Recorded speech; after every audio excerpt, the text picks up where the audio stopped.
வணக்கம் நண்பர்களே! ஒரு அருமையான இடம் விற்பனைக்கு வந்திருக்கு. இது எங்க இருக்குன்னா, சேலம் டூ கோயம்புத்தூர் பைபாஸ்ல அரியானூருக்கு அடுத்து விநாயகா மிஷன் சூப்பர் ஸ்பெஷாலிட்டி ஹாஸ்பிட்டலுக்கு பக்கத்தில மெடிக்கல் காலேஜ். ஸோ, இதுக்கு இந்த பஸ் ஸ்டாப்பு இதுக்கு பின்னாடி பார்த்தீங்கன்னா, சரியா ஒரு இந்த 1 கிலோமீட்டரும் பார்த்தீங்கன்னா, 2 பக்கமும் பார்த்தீங்கன்னா, சுத்தியும் கடைங்க தான். கிட்டத்தட்ட ஒரு 200க்கு மேல போற வழி எல்லாமே கடைங்க தான். இவ்வளோ கடைங்க சேல்ஸ் ஆகாம இங்க இருக்கவே இருக்காது.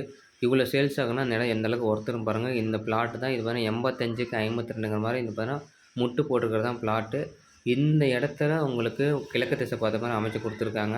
உங்களுக்கு 4470 சதுரடி பக்கமா குடுத்துருக்காங்க. 10.25 சென்ட். ஒரு சதுரடி ரூ. 1250 சொல்றாங்க. இந்த பகுதியில பார்த்தீங்கன்னா, காலேஜ் படிக்கிற பசங்களுக்கு ரூம் ரெண்டல் தான் அதிகமா பிசினஸா போயிட்டுருக்கு. இந்த இடத்துல நீங்க ஒரு விட்டீங்க, ரூம் விட்டீங்க அப்படின்னா, உங்களுக்கு கிட்டத்தட்ட ஒரு ரூ. 50,000 மாசான வருமானம் வரும். நல்ல அருமையான பிசினஸ். இந்த பக்கம் பார்த்தீங்கன்னா, இங்க பார்த்தீங்கன்னா Vinayaka mission medical college science, Annapoorna college, அரசு சட்டக் கல்லூரின்னு எக்கச்சக்கமான கல்லூரி கடைங்க தான். நல்ல பிசினஸா இருக்கும். இந்த இடத்த